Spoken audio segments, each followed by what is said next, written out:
I never thought this would happen to me. You hear stories, but they always seem distant, happening to someone else. Then one day, it happens to you, and nothing feels the same anymore. It all started on a Thursday afternoon. I just finished my usual grocery run: milk, bread, a couple of frozen dinners. As I wandered the aisles, I didn't expect anything unusual. The supermarket was busy, the fluorescent lights too bright, the shelves stacked with everyday products. I was content with the routine. As I passed the dairy section, I noticed a young woman. She was standing next to the refrigerated shelves, talking to someone. I didn't think much of it until I turned toward the checkout and saw him. Carl, the security guard. I'd seen him around for years. Tall, broad-shouldered, always standing by the front doors, his eyes scanning the crowd. But today, he wasn't by the door. He was in the dairy section, standing close to the woman, talking and laughing. I couldn't believe what I saw next. Margaret, my wife. She was there too. She stood a little off to the side, her back slightly turned, almost trying to hide. I couldn't be sure of what I was seeing, but something didn't sit right. They were laughing, too comfortable with each other. Carl and this woman, yes, but Margaret too. I couldn't tell if it was just a friendly conversation or if something more was going on. I moved quickly through the checkout, trying not to draw attention. But my mind was racing. Why was Margaret there, acting so casual? I'd never seen her interact with Carl before, certainly not like this. When I got home, I didn't mention it to her. I told myself I was being paranoid, reading too much into a simple conversation. But that night, I lay awake in bed, staring at the ceiling, the image of them together stuck in my mind. Why hadn't I noticed this before? Why hadn't I seen the signs? Margaret had been more distant recently, spending more time on her phone. I hadn't questioned it at first, thinking it was just her usual routine. But now, the pieces started to fit together. It felt like I was waking up to something I'd been blind to for months. The next few days passed, but that moment lingered in my mind. Every time I looked at Margaret, I asked myself, was I still the man she wanted? Or was I just a background figure, while she sought something, or someone else? I couldn't bring myself to confront her yet. I didn't want to sound like I was imagining things. But I couldn't shake the feeling that I was missing something. What was I supposed to do now? How could I ask her about it without looking foolish? The days after the grocery store incident felt like a weight pressing on me. I couldn't shake the image of Margaret, Carl, and the woman. Every time I looked at her, the doubt crept in. Was I still the man she wanted, or had she already moved on? I tried to keep up the appearance of normality. Work, chores, the usual routine. But when I went to bed beside her, the distance between us felt palpable. She'd become more distracted lately, spending longer on her phone, getting ready in the mornings like she was dressing for someone else. I couldn't ignore it anymore. I needed to understand. I couldn't confront her outright, not without more proof. So, I started paying closer attention. Her behavior had changed. She wasn't talking about her day like she used to. She was quieter, more distant. It wasn't a big change, but it was enough to raise alarms. I decided to ask her about the supermarket incident casually. I saw you talking to Carl the other day, I said, trying to sound indifferent. He's friendly, isn't he? Margaret looked up, a flash of surprise in her eyes. She recovered quickly and smiled. Oh, just making small talk. I see him often. He's nice enough. I studied her face. She seemed calm, maybe too calm. I couldn't tell if she was being truthful or hiding something. Her answer didn't satisfy me, but I let it go, for now. A few days later, I returned to the supermarket.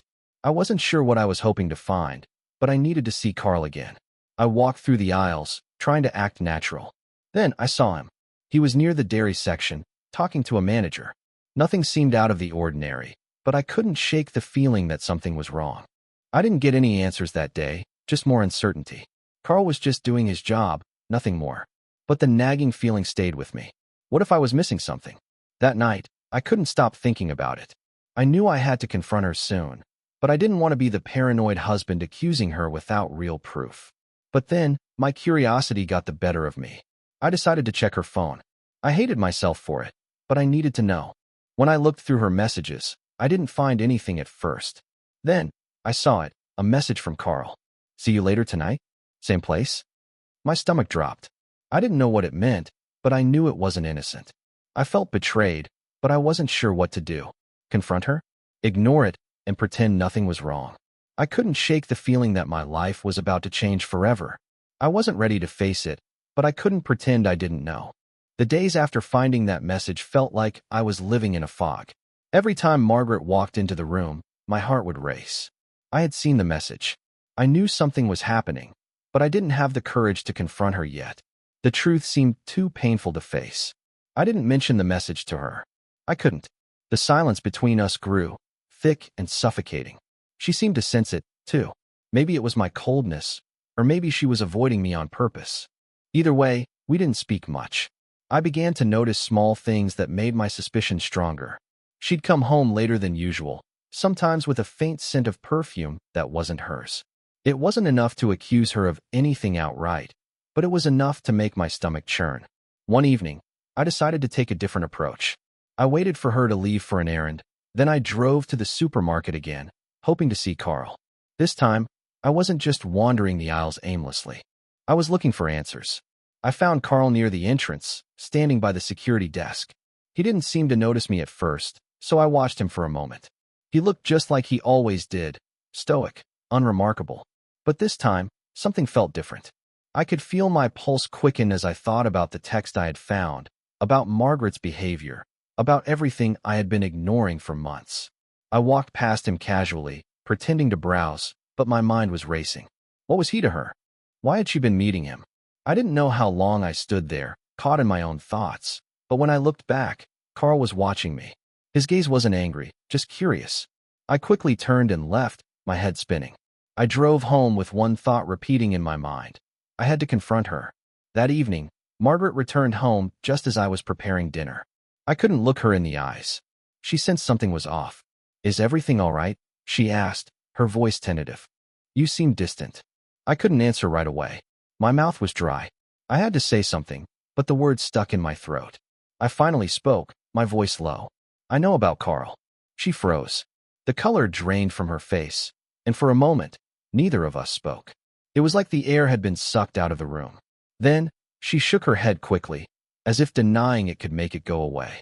"Is that what this is about?" she asked, her voice defensive. "I told you it's nothing. He's just a friend. You're overreacting." I wanted to believe her. I tried to, but everything inside me screamed that it wasn't that simple. The message, the late nights, the distance, it all added up to something more than just a friend. "You're not just friends," I said, my voice stronger now. "I saw the text message. You and him, meeting up. What's going on, Margaret?" Her face went pale, and she didn't respond right away. I saw the guilt in her eyes. It wasn't an answer I wanted to hear, but I knew what it meant. She was hiding something, and the walls we'd built over the years were crumbling. "I don't want to talk about it right now," she whispered. "I'm sorry. I never meant for you to find out like this." And in that moment, I knew. I didn't need her to say the words. The weight of everything between us, the secrets, the lies, it was all finally laid bare. The woman I had trusted, the woman I had shared my life with, had been living a double life. I didn't know what to do next. Part of me wanted to scream, to demand every answer. But another part of me just wanted to walk away, to pretend I hadn't seen what I knew was true. The silence between us felt like a broken mirror, sharp and painful. The room felt colder as Margaret stood there, not saying a word. I didn't know what I was expecting, but it certainly wasn't this silence. The weight of the moment crushed us both. She looked at me with wide eyes, but no tears, no desperation. Just guilt. "I never meant for this to happen," she whispered, breaking the silence. Her voice was small, vulnerable. I didn't know if it was fear or remorse, but it made something twist inside me. I couldn't bring myself to say anything at first. I was numb, standing there in shock, letting the words sink in. I had known something was wrong, but hearing her admit it, felt worse than anything I had imagined. Margaret finally spoke again. "It's not just a friendship, not anymore. It hasn't been for a while." I heard the words, but they barely registered. I just stared at her, trying to make sense of it. "Why, Margaret? Why him? Why a supermarket security guard?" She looked away, her eyes dropping to the floor, as though the answer was too hard to give. It wasn't supposed to go this far. At first, it was just talking. He listened, you know? I was feeling so lonely, and you were always busy. We started talking, and then I don't know, it became something else. I wanted to yell. I wanted to demand why she hadn't come to me, why she hadn't said anything, but I couldn't. The answer was right in front of me. She was lonely. and I had been too busy to notice. I couldn't blame her for needing someone, but it didn't stop the sting of betrayal. And now? I asked, the words harder to say than I expected. Are you in love with him? Her face turned pale. She took a breath, her eyes filled with something I couldn't place. I don't know, she said, barely above a whisper. I don't know what I feel anymore. The answer cut deeper than any confession could. Not because I wanted her to be in love with him, but because she didn't even know where she stood. I had spent years with this woman, trusted her, and now I was looking at someone I didn't recognize. I never meant to hurt you, she continued. It just happened, and now I don't know how to fix it. I don't even know if I can. I wanted to scream at her, ask her how she could let this happen, but it wasn't just her fault. It was mine too. I had been distant, distracted. I had missed all the signs. Can you? I asked, the words thick in my throat. Can you fix this? She shook her head. I don't know. I don't think so. The silence stretched out between us, each word hanging like a weight. I felt the distance between us growing, like a chasm I wasn't sure I could cross. I had trusted her, loved her, and now, here we were, two strangers standing in the ruins of what we had built. I need time, I said, finally breaking the silence. My voice was rough, but I couldn't stop it. I need to think. Margaret didn't argue, didn't try to stop me. She just nodded, her face pale and filled with regret. We both knew that whatever we had before wasn't going to come back. The trust, the love, everything had been broken in an instant. I walked away from her, unable to look back. The air in the room was thick, suffocating. I didn't know what the future held, but I knew one thing. Everything had changed, and I wasn't sure I could ever go back. The days that followed felt like a blur. I couldn't focus on anything. Every task, every moment with Margaret felt robotic. I went through the motions, work, dinner, errands, but I was barely present. The words she had said still echoed in my head. I don't know if I can fix this. She stayed in the house, but we barely spoke. There was a constant, palpable distance between us. When we did interact, it felt like we were walking on eggshells, each of us afraid to break the fragile silence. She'd look at me sometimes, but quickly look away. I did the same. I spent my nights walking.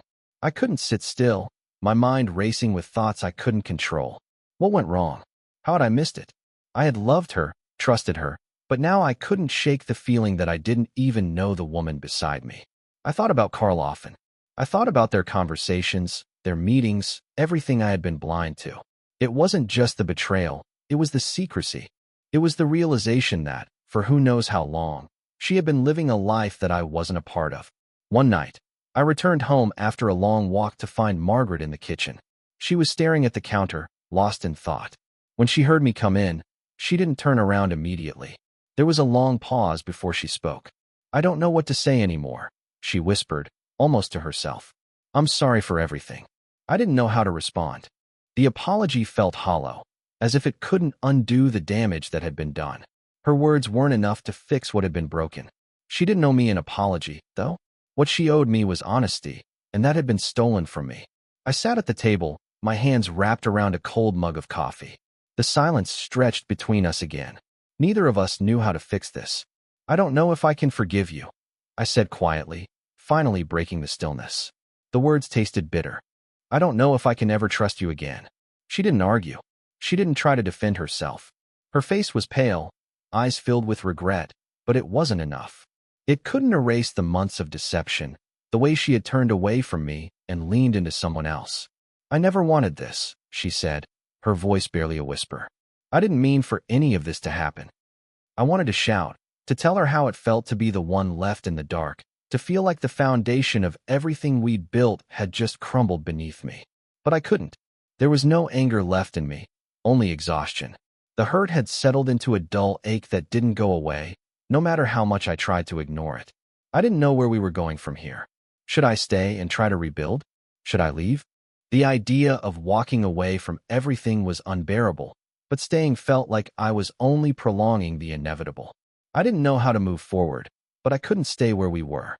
That night, I found myself sitting alone at the kitchen table again, staring at the empty space where we used to share meals, share our lives. There had been so many conversations at that table, so much laughter, so many plans. But now, all I could see was the void between us. Margaret came into the kitchen again, standing in the doorway, unsure. "I don't know how to fix this," she said, her voice thick with emotion. "I don't know if I can." I didn't have an answer. I didn't know what I wanted from her. I didn't know what I needed.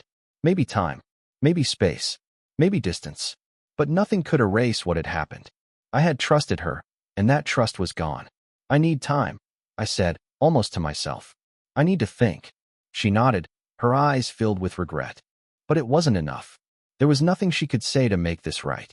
We were both trapped in the aftermath of choices we couldn't undo. The silence returned, thick and heavy. I didn't know what to do next, and neither did she. We were stuck in this in-between, caught in the broken pieces of what once was. I had to make a choice, but I wasn't ready to face it yet. For now, I just kept moving through the motions, pretending to live, while everything else inside me felt like it was falling apart. The days blended together. I couldn't tell if time was moving too fast or too slow, but every minute felt like a decision I wasn't ready to make. Margaret and I spoke less and less, each conversation colder than the last. The silence between us had become so normal that it almost felt comfortable, but it wasn't. It was suffocating. I found myself at work, staring at the clock more than the tasks in front of me. My mind kept drifting back to her, to that night when everything changed. I would see her in my mind's eye, that quiet, sad look on her face, and wonder if she truly understood the magnitude of what she had done. Could she? Could I? I started avoiding our home when I could. The more I stayed away, the less I had to confront the truth. I told myself I was giving her space, but really, I was avoiding the inevitable. I didn't want to make a decision. I didn't want to choose. So, I kept running. One afternoon, a week after the conversation in the kitchen, I came home to find Margaret sitting on the couch. She was holding a small envelope in her hands, staring at it like it was the only thing that mattered. The moment I walked through the door, she looked up, her eyes tired and wary. There was something about her expression, something that made my stomach churn. "Can we talk?" she asked quietly. It wasn't an apology this time, but a request.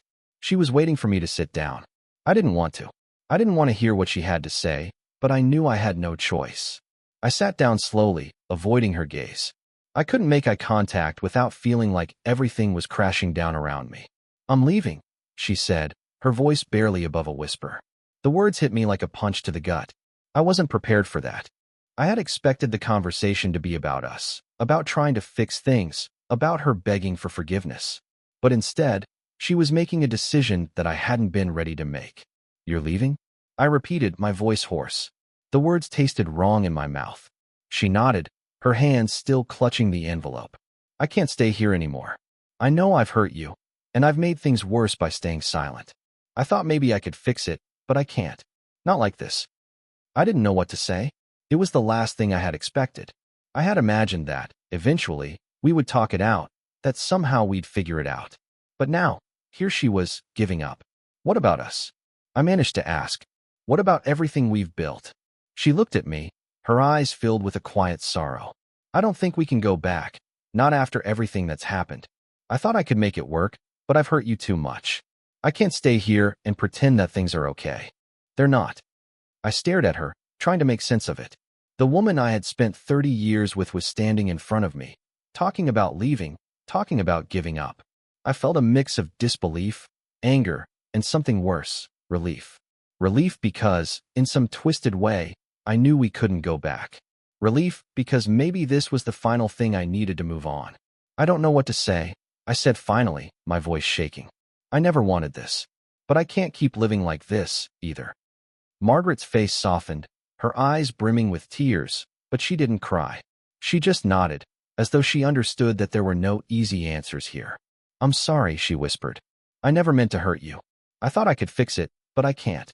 And now, I have to go."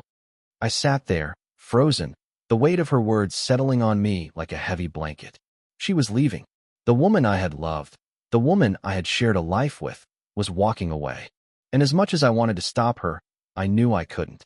Not anymore. She had already left in so many ways long before this moment. Margaret stood up, slowly, as if the action itself was too difficult. She moved toward the door, the envelope still clutched in her hand. When she reached the doorway, she stopped and looked back at me. "I'll be gone by tomorrow," she said softly. "I'll pack my things tonight." I'm sorry, I really am. And then, without waiting for a response, she walked out. The door closed behind her, and I was left in the silence of our home. It was a silence I'd never imagined I'd hear. A silence that felt final. For the first time in days, I could breathe without the constant weight of uncertainty pressing down on me. But it didn't feel like relief. It felt like the end. Margaret was gone, and I was left with the wreckage of everything we had been. The pain was still there, but it was different now. I was standing on my own. The choice had been made. And now, I had to figure out how to live with it. The house felt too big, too silent. Each room seemed to mock me with its emptiness. Margaret was gone, and with her, the rhythm of life we had built. I kept expecting to hear her voice or footsteps, but the quiet never changed. It was everywhere. At night, I found myself staring at the empty spaces, the chair she used to sit in at the kitchen table, the spot she would always occupy on the couch.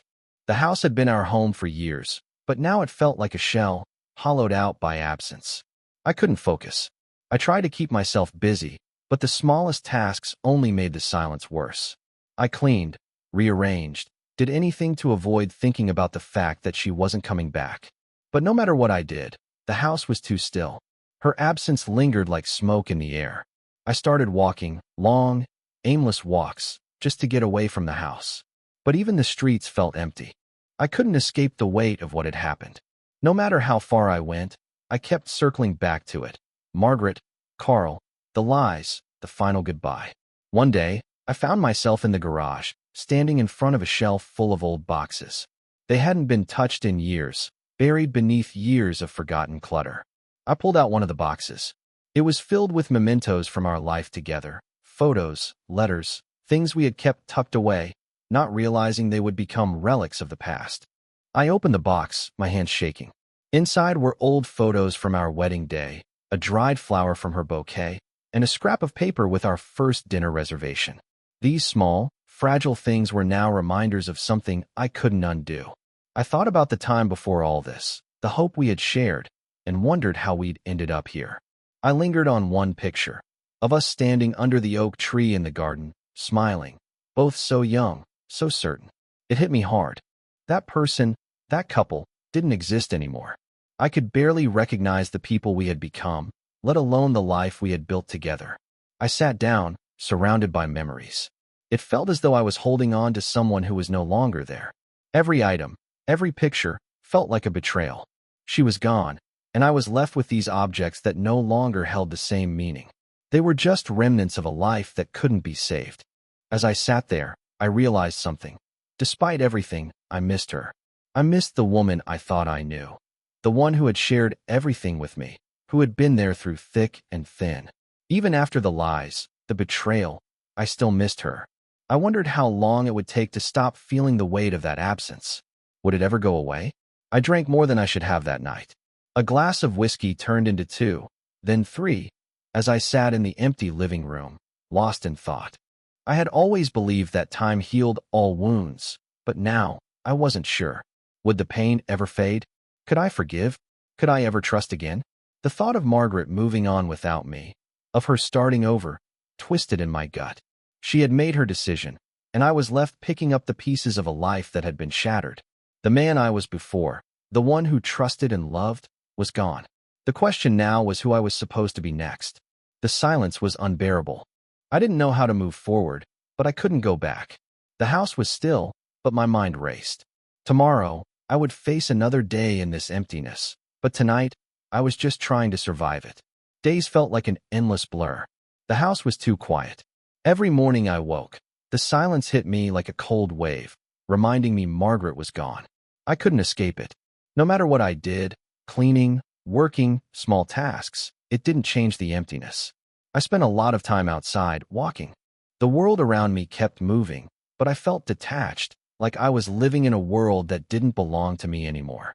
I watched people laughing, families walking together, and I wondered what it was like to feel normal again, to not have this constant weight pressing down on me. One afternoon, I ended up at the park. Families played, children ran around, and I sat on a bench, distant. I saw them, but it felt like I was watching a different reality.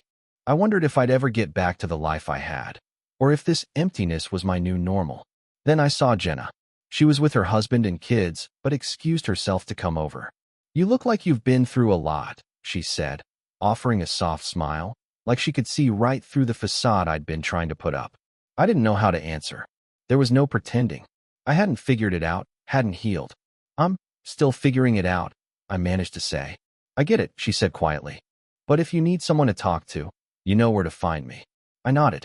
I appreciated the offer, but I wasn't sure I was ready. Talking about it with someone who hadn't lived it felt impossible. I wasn't ready to face it fully, not even with someone I trusted. She gave me one last look of sympathy before going back to her family. I stayed in the park longer, watching them, and wondering how they could go on so easily. The thought of moving forward felt foreign, impossible. But I couldn't stay in that moment forever. At some point, I'd have to make a decision, to start moving, even if I didn't know where to go. That night, I found myself at the kitchen table again, just sitting, staring. The house was still. The silence was suffocating. This place, once full of laughter and routine, now felt like a hollow shell. I grabbed a pen and paper, not really sure why. I hadn't written in a long time, but something inside urged me to try. I wrote about the confusion, the anger, the regret, about Margaret, and about the things I couldn't quite understand. It wasn't a letter to her. It was just a way to get the chaos out of my head. When I finished, I didn't feel fixed, but I felt lighter. The weight hadn't disappeared, but acknowledging it helped. I couldn't change what had happened, but maybe, just maybe, I could start accepting it. I could begin to move forward, however slowly. The next few days didn't get easier, but they were different. I still woke up with the ache, but I started to realize that moving on didn't mean forgetting. It didn't mean pretending it didn't hurt. It meant finding a way to live with it. I wasn't ready to forgive, not yet, but I knew I couldn't carry the anger forever. Holding on to it only kept me stuck. Letting go, even just a little, was the first step. It wasn't a solution, but it was progress. Maybe tomorrow, or the next day, I would find another small step forward. The road was long, but I was starting to see that I could walk it, one step at a time. The days after I wrote down my thoughts felt strange. There was no instant clarity, no sudden wave of relief. But something was shifting, like a small crack in the dam, just enough to let a little light through. I wasn't healed, but I was no longer paralyzed by the weight of my own thoughts. I began doing things that, for some reason, I had put off. I started small. Things like fixing the light in the hallway that had been flickering for months, or finally tackling the pile of unopened mail. Nothing that would fix what had happened, but they were little steps that reminded me I was still capable of moving forward, even if it was just in small, mundane ways. At work, I tried to focus, but it was hard. I kept thinking about Margaret, wondering where she was, if she was okay. I hated that I still cared. After everything, she had made her choice, and yet, I couldn't fully let go. I told myself that maybe it was normal, that letting go of someone after so long wasn't as easy as walking away. But that didn't make it any easier to bear. One evening, I found myself going through old photos. The digital ones on my computer, the ones we had taken on vacations, at family gatherings. I hadn't wanted to look at them before, but now, with the house so still, I needed something to fill the space. I scrolled through picture after picture. Us at the beach, at birthdays, laughing together at some silly moment. I felt a pang of something. Nostalgia, regret, loss, but there was also a quiet acceptance. These moments had been real. They had mattered. I didn't know what had gone wrong, but I knew that in those moments, we had been happy. And for a brief time, that was enough. I paused on one picture. Margaret was smiling, sitting on a bench at a park, holding a cup of coffee. She looked carefree. That was before everything fell apart. I closed the laptop and sat in the silence again. This time, it wasn't as suffocating.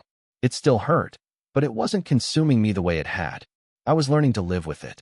The next day, I reached out to a friend from work, someone I hadn't seen in a while. We went for coffee, and I found myself talking. Not about Margaret, not directly, but about the weight I'd been carrying. I told him how hard it had been to move through my own life, like I was watching from the outside, disconnected from everything. He listened, nodded, offered a few words of encouragement. It wasn't a breakthrough, but it was a start. I hadn't realized how much I needed to speak to someone until I did. Later that evening, I sat in the living room, a little more settled, a little less lost. The house was still empty, but it wasn't so loud anymore. The silence had become something I could tolerate, something I could even learn to manage. I realized that this was what it was going to take. Small steps. I didn't need to fix everything at once. I didn't need to forgive right away or forget the pain. I just needed to keep moving forward, even if it was one quiet step at a time. Tomorrow would come, and I didn't know what it would bring. But for the first time in a long while, I felt like I was ready to face it. One day at a time, that was all I could do. But it was enough to start. The house was still empty, but the silence no longer felt like a burden. It felt like a space for me to breathe, to find my own way forward. Weeks passed, and each day felt like a step further away from the life I had once known. It wasn't easy. There were days when the silence crept in, when the weight of everything hit harder than I could bear. But with time, the constant ache began to fade, replaced by something else, something lighter, though still fragile. I spent more time focusing on myself, doing things I hadn't bothered with in years.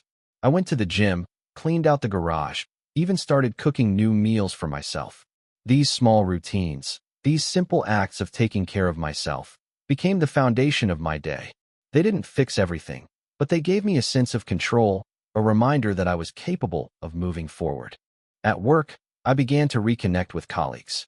I wasn't ready to jump back into socializing the way I once had, but small conversations, casual catch-ups, helped me feel more grounded. It was a slow process, but it was progress. I found myself laughing again, even if just for a moment.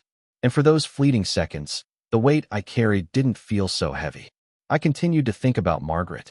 I wondered how she was, where she was, but the constant obsession faded. It wasn't that I stopped caring, but rather that I started caring for myself again. I knew that no matter what happened with her, I had to move on. One night, while out for a walk, I found myself at the park again.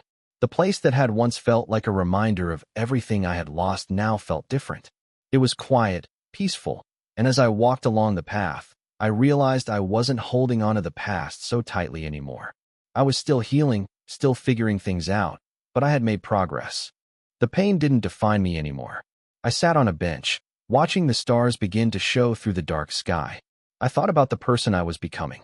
I was no longer the man who had blindly trusted and believed that nothing could break.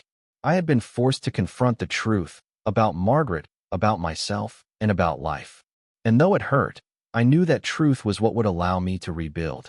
The path ahead wasn't clear, but for the first time, I wasn't afraid of it. I wasn't looking back, and I wasn't holding on to what had been.